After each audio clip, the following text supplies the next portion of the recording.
Welcome to episode 106 of the Fitness Simplified podcast. I'm your host, Kim Schlag. On today's episode, I'm super excited about this. I am joined by one of the members of my menopause weight loss course. So she's an alumnus of that course, and she is one of the founding members of my Aging Stronger Society, which is my new monthly group coaching, monthly membership group for women over 40. We work on getting stronger, getting leaner, all the things. And Penny and I talk about the transformation that she has made in the past several months. She is somebody who admittedly has struggled with having a diet mentality, always wanting to lose more weight, always wanting to lose 10 pounds. And I was this person for many years. And she has conquered that in recent months as she was a member of my course. And she talks us through many of the mindset shifts she has made. Not only has she made a physical transformation, but she's made this mental transformation. One of the things I think you're really going to benefit from hearing is the mindset shift she has made around the scale and how she has made peace with the scale. Let's go.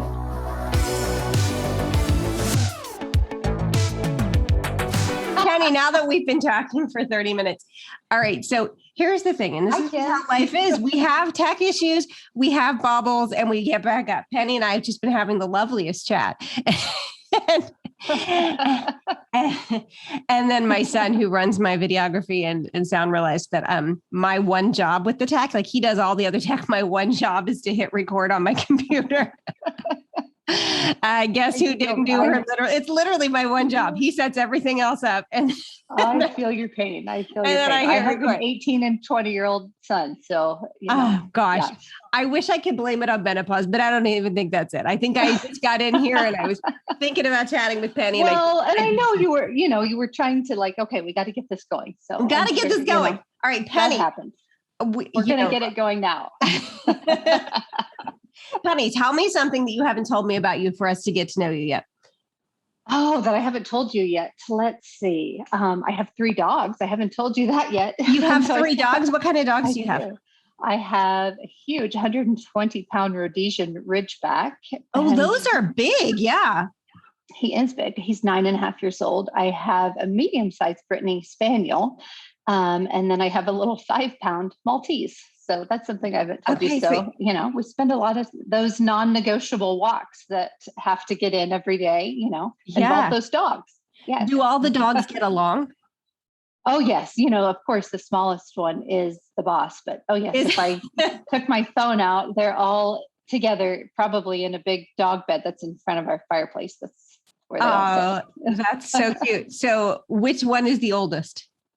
The littlest one. The littlest one's the oldest one. Okay. Yes. And I have a friend who has a Rhodesian Ridgeback. Those are like hunting. They're like can hunt lions and stuff, right? Yes, they were bred to hunt lions in Africa. That is, I believe, their origin. What made you think one day, like, what I want? I want a dog that could hunt. And that's what I did. My husband, because the first 3 years we had this dog, it was not necessarily easy because they are strong-willed and they have to be trained well.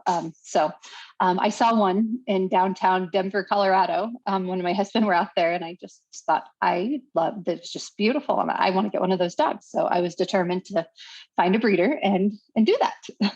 Wow. And how long have you had that dog? What's your dog's name? What's your Rhodesian? His name is Ruger, and we've had him for 9.5 years. Okay. So not a young. And so you've got your 3 dogs, you've got 3 dogs, and you've got 3 kids. Yes. And I do have 3 kids. Yes. Which is more work right now, the kids or the dogs? Probably the dogs, because the kids are pretty self-sufficient at 16, 18, and 20. 16, 18, and 20. They all have their summer jobs. My 20-year-old son did recently, it's been about 6 months, has decided not to go back to the university he was at the past 2 years and go to the Navy. So really? So he is wanting to try out for special forces in the Navy. So he is, it's actually been fun with weightlifting and training because he is so into that right now. Mm-hmm. So I feel like we kind of have had that commonality a little bit, And when will he be going? Probably this fall. Fantastic. Wow. Very exciting. Yes. That'll be, We will all be very grateful for him. That is no easy task to be a member of the Navy. So fantastic. Right. And Penny, what do you do? What do you do for work? Well, my husband and I have owned our own pharmacy for the past 20 years. So I help out a lot there. Currently, I have a teaching degree, and during the last 5 years, I've taught things like middle school English, middle school history, and 4th, 5th, and 6th grade language arts. So I have done that, but I'm not currently teaching right now. What's your favorite historical era to teach? Honestly, probably the Renaissance area when people, it's really was an interesting time in history when people had science really came into play. And up until that point, really, church explained all of the things that happened. And even though I am a Christian, that's a really interesting period to teach. Fantastic. Interesting, but you're not teaching anymore. No. And when you're not hanging with the dogs and taking care of the kids, what do you like to do? I have my sister is actually my neighbor, and our kids. We built our house, and then my sister built the house about next door. My kids like to say it's 200 steps from our front door to theirs. So we spend a lot of time together. Oh, nice. Yes. Now, Penny, you and I really have started spending time together in the Menopause Weight Loss group. I don't know if we had DM'd much before then, but I got to know you through the Menopause Weight Loss course that I ran, and now the Aging Stronger Society, which is my monthly membership that is following up to the Menopause Weight Loss course. Been super impressed with the progress that you have made. So tell everybody about kind of like your history with dieting and weight loss and exercise, why you joined the course, and kind of what's been going on with you with all of that. And we'll go from there. Okay. I would say that I definitely, even though, I know I was not overweight, but honestly, since probably my early 20s, I definitely had the dieting mindset that, I always need to lose 5 or 10 pounds. I think I heard you talk about that on a podcast once, like that look that you're going for, that toned look. Actually, you need to get stronger. And, and I just was always chasing that next diet that I needed to try. I was an avid runner from my late 20s until 42. I ran my last half marathon at 42, and then had a pretty big health issue. I had 2 blown discs in my neck and had to have disc replacement surgery. And I kind of at the end of that, my doctor at my last appointment said that if he could suggest anything moving forward, it would be give up the running and focus more on weightlifting. Which is that's amazing to me, but really so surprising, because I get so many comments from people who are like, oh, my doctor told me not to lift.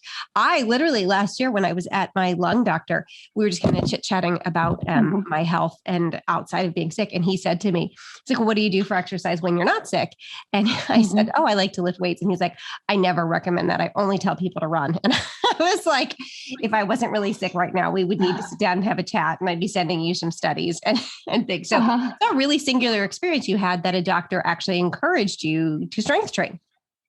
Yes, he did. And, even with my disc replacement, he said, that's actually a better disc in your neck than the one that than your other ones. It's not going to wear out. Don't let that scare you. And as far as longevity, the stronger you are, the better you are going to age. And so I kind of at that point, got into strength training. I did have a group trainer for a while that I went to with a couple of friends. And I did like that. And I do think I learned a lot about maybe different types of lifting correctly, because I'd never used a barbell up until that point, and he did have us use that, but it was still mostly lightweight. It wasn't, there was never talk of progressive overload or really getting stronger. It was just kind of overall health, and still always the focus on losing weight was more the focus. And so that's really, and And truly, that's what led me to your group. Through the health issues, I had some other stress in my life, and I had gained about 20 pounds after I stopped running. I think that was probably part of it, but also just some stress in my life. I also had a hysterectomy, and so that I was dealing with. So anyway, that's what led me to your group. And so you had kind of this history of this diet mentality, like always have to lose 10 pounds. We started working together in the menopause weight loss course in the beginning of April. Tell me about that. Where was your mindset then? Where is it now? What has transpired? Well, when I first started, that my son graduated high school in May, and that was my goal. I'm going to lose 10 pounds in April and May. That was my first. That was my first goal. But I mean, right away, I started, and probably the fourth module. So that would have been like the fourth week in. I had tried MyFitnessPal a little bit and just kind of, so I was somewhat familiar with that. And I mean, originally when you said take your goal body weight times 11 or 12, I thought that, oh my gosh, that's kind of a lot of calories. I did think that. And the protein to get, 150 or 155 grams of protein was challenging at first, but that's the first couple of weeks what I really did focus on. And I started to feel better even at night. I couldn't believe how much better I felt having that extra protein. But I'd say and I really wasn't seeing the weight come off, but I mean, I think your weekly calls and just the support in the group and the modules just helped so much start to change my mindset. And the fourth week, when you talked about consistency and silencing that inner mean girl, that's when I really started to feel like, hey, something's clicking. And there's no end game with this. This is a life, a life change. And that's a new lifestyle. And that's what's just been huge for me. And what have your physical results been so far? At this point now, I've lost 9 pounds, which I'm like, that's great. But I mean, I really am not.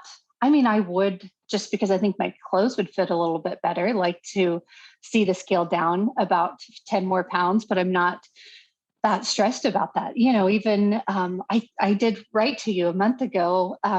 My daughter and I went on vacation, and vacations used to really stress me out and by the time we went on that vacation, I was so in the moment. We enjoyed some awesome desserts together. I didn't even think about the scale or what I made sure we went on long walks every day, and I made sure to have my protein. I tried to do that at each meal, and I came back and I thought, I'm not going to weigh for a week because I'm doing so good. I don't want to be stressed out. And then when I weighed, I was at the lowest I've been since we started the group. And then for 3 days, I was consistent. I'm like, is this a fluke that I've actually lost 9 pounds? And then it spiked up 5 pounds. 5 pounds. And where did your brain go? At first, I mean, it's hard, but I had to practice that talking out loud, which is such a weird thing to do, but you really have, talked me through how to do that. A couple of weeks ago when we were live on that, on the weekly call. And I remember you said, now what's that going to look like? What do you want to say? And I'm like, I don't even know what to say. It's hard to do. It is a strange thing to do. It really helps. First of all, the fact that you've lost 9 pounds, 8 inches, if I remember correctly as well. That's a lot. Yes. That's a big change. And I know in our brains, when people hear I want to lose more than 9 pounds in 10 or 12 weeks. I don't want to do that. But when we can think about the fact that, okay, Penny just did this and she went on a trip with her daughter and was able to enjoy these treats and come home and not feel stressed about it and have this massive mindset shift. It's really different from constantly feeling like I have to. And I can hear it in your voice when you just said I'd like to see the scale go down more, but I'm not really stressed about it. That weight alone is incredible. Oh, it is. I mean, that's what I'm just that whole thing that you keep saying. You just have to keep going. And you really have taught us how to build in habits for your life. And that's, I think if I keep these up, the scale will eventually happen if I continue to follow these habits that I'm really practicing. And that's what, I mean, I feel like I said that, I don't know if we got that earlier, but I failed so much the last 10 weeks and I'm still seeing success. I'm like, I think you say you're not going to screw it up. You can't, I mean, if you just get back on. And I remember on the plane coming home from that trip, I was just like, okay, what am I going to do Monday? I'm going to get up and walk. What time can I do my weight workout? What am I going to have for breakfast? And I just got right back on. That failing your way to success is stuff that people at first are like, I don't want to fail my way to success. I just want to succeed. You have really embraced this. And that you've really embraced this idea that I teach, that it's all practice. Like we're just practicing these things and you get better and better and better at these things. And now for you to say, look, it wasn't that long ago that it was hard for you to get protein in. And for you to now say like, I can do that and I can go on a vacation and not stress and come back. I mean, that's a massive. It is just practice. Even when I tell other people, now I'm eating 150 grams of protein a day. And you first tell people and they're like, oh my gosh, how do you even get that in? That's just ridiculous. And just last weekend, I mean, I practiced knowing I had not sure what was going on, but probably there's a lot of family stuff and unexpected events that come up over the weekends, especially I think during the summer. And practicing, I had my lower calories, but more protein at breakfast, a simple salad with a lot of protein at lunch. And, I think the Boathouse dressing, a cucumber, a stack of salad, and a can of 30 grams of tuna. It wasn't hard. Yeah. And then I could enjoy pizza and a s'more or whatever. It is that learning to practice it. And it's that whole thing. It seems so simple when you say it, but it takes a lot of practice. And so, because weekends were a real struggle for you when we talked to people, huge. That was a big deal for you. What is helping you to, pass that hurdle of I do well during the week, but on the weekends I struggle, right? What is helping you to kind of go past that? What are you doing? Well, I think that all or nothing mindset, also planning. I mean, you have said this, clients that have the most success, you keep saying that, and I've resisted that. You have to plan. You have to plan. So when we talked that Friday, I'm like, okay, what am I going? I'm putting it in for Saturday breakfast and Saturday lunch. So then I know if I cannot really worry about, I didn't even, track like Saturday evening, but I knew I'd eaten the protein. I had lower calories. So I knew I was fine for Saturday evening. Because that whole thing of, I don't want to just say, I just have this many calories left. I'm not going to have, any more than that. But what do you think where do you think the resistance was coming from as far as planning? It's really common. So many people resist that. And like the way you said it. Yeah. I really because I hear that a lot. People are like, I know you keep telling me that your most successful clients do this, but I'm thinking it's super interesting that, you hired me or you had me come on as your coach during the Menopause Weight Loss course. And so, so many people are like, yeah, I hear that, but, and so where for you was that resistance coming from? Like, what was it about planning that you're I think part of it, I kept saying like, how can I plan? I really don't know what I'm going to feel like tomorrow. I don't know what, what's going to come up tomorrow. And so I just, I guess that I gave myself that excuse. Maybe that it was easier to let myself mess up maybe, or not hold myself accountable if I hadn't planned. Yeah. Because when I had that, I have the protein shake with oatmeal for breakfast and like the 150 calorie or 100 calorie pack. And then the lunch that we just talked about. I mean, if you plan it, then you're more apt to hold yourself accountable to eat that. And I don't know, honestly, why I resisted that so much. I mean, I can't think of anything. Well, I think you said it pretty clearly there because you were like, I don't really know what's going to happen. And I think a lot of us live that way. And our weeks are very different because we do know what's going to happen, right? We know husband is working this hour, kids are here, we're doing dinner here. Like we know, like I have to be at this meeting then. But on weekends, it can be this kind of like fluid, like, I don't know, I'm going to fly by the seat of my pants. And there can be a resistance to putting any kind of boundaries on ourselves for that. But you made a really good point there saying like, once I put some of those decisions in place, it can kind of all fall together. It's obviously easier to stick to it if you've planned it. And the interesting thing that people don't always realize is just because you've made that plan doesn't mean you can't adjust. So let's say you had made the plan to eat, these foods for breakfast, lunch, and dinner. And then you decide that, your family's like, oh, we're going out for lunch. Okay, well, now you know exactly how many calories and grams of protein you're supposed to have at that meal. And you can make the meal that you go out to eat fit that, or know like, okay, I need to adjust and do X at dinner to make this thing fit.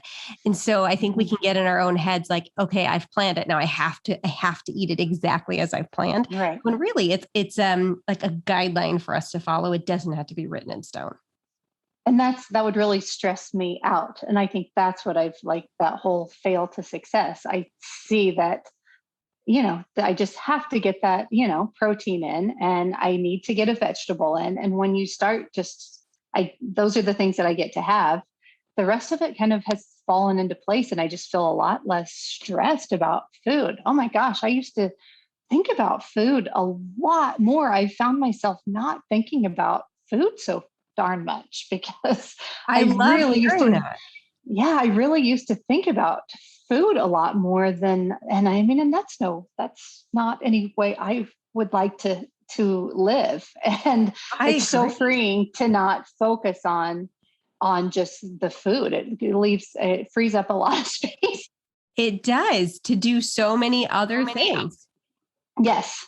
And I don't even know if you noticed how you just said this, but you said, you were talking about the structure of meal, and you said, protein and vegetables, that's what I get to have. And then you moved on. And a lot of people would say like, that's what I have to have. Like I have to have vegetables, I have to have protein, but you said, that's what I get to have. And that's such a mindset shift to think about like, these are the things I get to eat because like, they're good for my body. Like I get to have protein every morning. I get to have these vegetables. That's a big, I like how you said that. Talking about it that way is so freeing versus I have to have vegetables. I have to have protein. Did you even notice you said it that way? No, I didn't. I don't think, but honestly, in the group and just hearing you talk so much to, all of us about, just changing how you think about something, it has changed how I feel about it so much, because it's just so freeing to not constantly be worried about like what the scale says. And, I think I did think when the scale would go up 3 pounds overnight that I'd gain 3 pounds. And I hear other people talk about that. I just recently heard my nephew said, I don't know why I gain weight when I eat Mexican food so much. I'm like, you didn't gain weight. It's sodium, or it's, just extra food. Like, and he just like looked at me, but until this group, I really thought, oh, I've gained weight. So making a lot of peace with the scale and seeing that trend over time that you talk about. And the only way you see that is if you make yourself weigh every day and not let the number, it's just not stress you out. I love Penny. You're hitting on just so many important shifts here. That feel really counterintuitive to people. People are like, what do you mean? Like, how am I going to like worry less about the scale if I'm weighing every day? But you explained it so well there, because you'll see the big trend over time, and you can know like it is impossible. It's literally impossible in a 24-hour period to have gained 3 pounds of fat. Like that's doesn't. When you said fat takes time, you said that one time. You don't, and that's like, oh, I guess probably it does. It doesn't. It does. We just can't eat that many calories in a single day. Right. So that's been a huge mindset shift for me to see that and not. And when you first wanted us to weigh every day, I literally, as I was getting on the scale, I haven't gained fat overnight. Did the whole talking out loud a couple times. I would make sure my husband was out of the bathroom. That's who you talking to? I know, like you're nuts. But it has helped so much. Yeah. And over time, that voice can just be internalized. Like, the number on the scale does not mean I've gained fat or lost fat overnight. It's just a number. This is just a piece of data. Like saying those things to ourselves, like it can really reframe how we look at that. And thinking it was going to happen in 2 weeks or 4 weeks or 6 weeks like that. Like I haven't lost weight for 2 weeks and I haven't, over 4 weeks. I heard so many of the women, and it was helpful to see that across the board. Okay. A lot of people are struggling. Like they aren't seeing the scale move down like they wanted to, it wasn't just me. So even though not everyone verbalized that, I definitely felt that support, like, okay, but we've got to just keep going. It will work if you don't stop. It's exactly it. And it's so interesting because we can really get in the thick of it and see those daily weigh-ins. And if we're not careful, we take it to mean like, I'm not really making fast progress. But when people start going back and looking a full month ahead before, that's when you see this. I just had this with a client yesterday. She's like, I'm trying to be patient. I know I'm not really losing that much right now. And I was like, I don't know that that's true, but just based on what I had glanced at. So I looked back and I said, I want you to go and look 1 month ago today. What was the weight trend? And she came back on. She's like, oh my gosh. She's like, I'm down 3 pounds from a month ago. And I'm like, I know, but it's really easy because every day when we think like, oh, the number, it's still saying the same. It's still saying the same. It feels like a long time, but maybe it's only been 6 or 7 days, but we're so conditioned to, I am trying to lose weight. Therefore the scale should be down. Right? If I'm not successful at that, if it's not down now.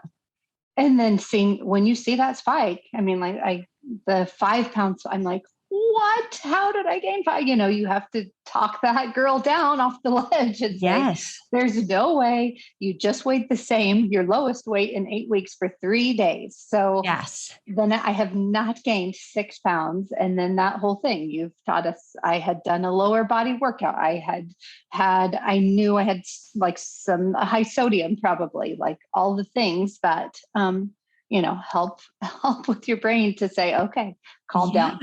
And so knowing realistically, like what can affect the scale is so helpful. When was the 5 pound spike? Just about 2 weeks ago, probably. And what has happened with your weight since then? Well, let me think. It was like a week ago, Monday and Tuesday, I was like 165, maybe then 166. And then it spiked to 171. And then like Thursday and Friday, it was like back at 168. And then today it was back to 167. But honestly, I ate a lot over the weekend. Because it was the holiday. Yeah, I did. Yeah, I did. But I really didn't, I did try I ate a high protein, low calorie breakfast and lunch, but then I let myself have more snacks. We had a lot of family come in for the weekend and I just didn't worry about it. I mean, I just know, like this morning I woke up, I went on my walk, I got my steps in, and I'm right back on. And this is incredible because you are a person who's now succeeded at weight loss, because now what you're going to be able to do is in the coming days, you're going to see that scale come back down to its lowest weight, and then it's going to come back down even lower. Whereas it is so common to have given up where the 5 pound spike happened at the holiday time, and just be like, it is never going to work. This is never going to work. I just, that's weight, right? I did that. I mean, 3 years ago, there was the first time I ever did any online thing, it was just a 6 weeks where like you set your macros and then it wasn't really, I mean, maybe you weigh yourself twice a week and then check in. And I just didn't feel like after 3 weeks, I had gone down a bit and then I saw the scale spike 3 pounds. And that was, I mean, I quit. I did. I just quit. I'm like, well, this doesn't work. It doesn't work. And, I just can't tell people enough. You do such a great job coaching people through those plateaus or those, and maybe mind plateaus, because they're not necessarily weight loss plateaus. It's just normal. That's what our bodies do. I love that you realize that. Fantastic. Yeah, that it's not necessarily a plateau. No, but I feel like so many people don't. We don't understand that until someone really coaches you through how normal all of that is. So that's it's been so helpful. And it's just, I don't know if it's age, or if it's just normal overall. It should be slow. I mean, when you first said half a pound is awesome progress, I'm like, yeah, really? Is that just like half a pound a week? I'm highly suspect. Yeah, but it's right. True. When you hear like Weight Watchers friends say, oh, I lost 4.2 pounds this week. But then I think you didn't lose 4.2 pounds of fat. Now I see that. Yeah. That's fantastic. Yeah. What are you working on in the gym right now? Like, what is your main goal? Well, I'll tell you, I have had, honestly, through this whole thing, I've also had elbow tendonitis. So I've been seeing a physical therapist. I think I told you that maybe early on, and I finally have gotten a handle on that. I did DM you. Oh, I think it was right before you got, or before you were very sick last fall, and had talked about doing a one-on-one call, and then it wasn't a good time for me, and then you got sick. But you had asked if there was anything you could help me with, and I said push-ups, and you sent me your push-up tutorial video, and that's something really honestly, I was so excited. My son was even like, let's do 10 push-ups. I'd gotten pretty good at. And then this elbow tendonitis really flared up and I wasn't able to do that. So I'm trying, and I've lost it, not being able to do those push-ups very well. Mm-hmm. So that, long story, but that is my goal, to get better at push-ups again. And are you cleared from your PT to start working on push-ups? Yes, I have been. So, yes, this last month I've been, I was able to do the push-ups in June, but I'm back on the bench. But I'm able to do 8, what I feel like, a really good chest all the way down, elevated push-ups. So perfect. I've been working on those. Something you taught, the eccentric push-ups, which I'd never done until I've worked with you. Thank you so much. Great. Well, thank you so much for everything. I have so appreciated your knowledge, support. I think you just do a great job and are such a genuine, encouraging person. So thank you for everything. Well, thank you so much. Thanks so much for tuning into this episode of the Fitness Simplified podcast. I hope you found it educational, motivational, inspirational, all kinds of ational. If you did enjoy this episode, if you found value in it, I would love it. It would mean the world to me if you left a rating and review wherever you are listening to this podcast. That really does help it get in front of more people. And if you're watching on YouTube, be sure to subscribe to the channel and give it a like. Again, this stuff really does matter. It helps for my stuff to get in front of more people and help more people. Thanks so much for being here. I will see you next time.